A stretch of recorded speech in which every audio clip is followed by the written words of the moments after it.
ప్రభు నామమున అందరికీ వందనాలు. ఈరోజు దేవుని యొక్క వాక్యము, వాగ్దానము. నీవు అనుదినము తప్పక సేవించుచున్న నీ దేవుడే నిన్ను రక్షించును. దానియేలు గ్రంథం 6వ అధ్యాయము 16వ వచనం.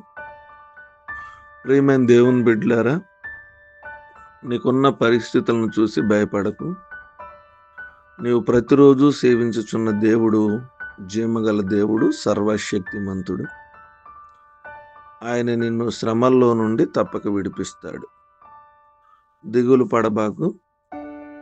నీకు త్వరలోనే మనశ్శాంతి కలుగుతుంది, సమాధానపరచబడతావు అని దేవుని యొక్క వాక్యం సెలవిస్తుంది. ప్రియమైన దేవుని బిడ్డలారా, నన్ను ఎవరు రక్షిస్తారు?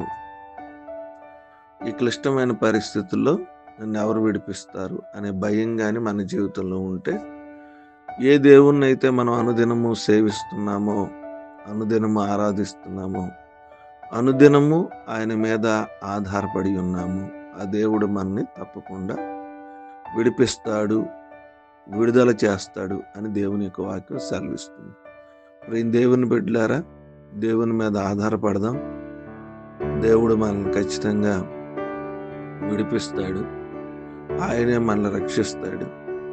మనల్ని బలపరిచి క్షేమకరంగా నడిపించును గాక. ఈ కొద్ది మాటలు దేవుడు మనకులు ఫలించి ఆస్వాదించును గాక. ఆమెన్. తలలు వంచుకుందాం, కళ్ళు మూసుకుందాం. నిరంతరము స్తోత్రార్హుడైన మా తండ్రి, మీ నామానికి వందనాలు. రాత్రంతా కూడా కాచారు, శ్రేష్టమైనటువంటి దినాన్ని మీరు ఇచ్చారు. వేకునే లేచి మిమ్మల్ని ఆరాధించగలిగాం.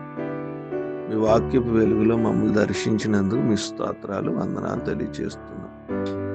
నేను అనుదినము సేవిస్తున్నటువంటి దేవుడు తప్పక రక్షిస్తాడని మీరు వాక్యం ద్వారా నాతో మాట్లాడినందుకు మీ స్తోత్రాలు. ఎవరైతే ప్రభువనైనా కష్టాల్లో, సమస్యల్లో, ఇబ్బందుల్లో, ఇరుకుల్లో ఉన్నారు, వారిని తప్పక రక్షించి విడిపించమని ప్రార్థన విజ్ఞాపన చేస్తున్నాం.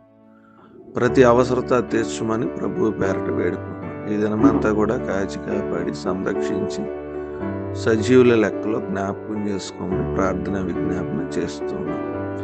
మా కుటుంబ పరిస్థితులను, మా సమస్యలను, మా ఇబ్బందులను, శ్రమలను, శోధనలను మీ చేతులకు అప్పగిస్తున్నాం. ఈ దినము మాకున్న ప్రతి ఒక్క అక్కరతను మీ చేతులకు అప్పగిస్తున్నాం. వివాహ దినాలు, పుట్టినరోజులు జరుపుకుంటున్న ప్రతి ఒక్కరిని పేరు పేరున మీ చేతులకు అప్పగిస్తున్నాం. మా పరిస్థితులన్నిటినీ జ్ఞాపకం చేసుకుని మీ అపారమైన కృపతో మమ్మల్ని నడిపించి క్షేమకరంగా నడిపించండి. ఈ ప్రార్థన యేసు నామమున అడుగుచున్నాము తండ్రి. ఆమేన్.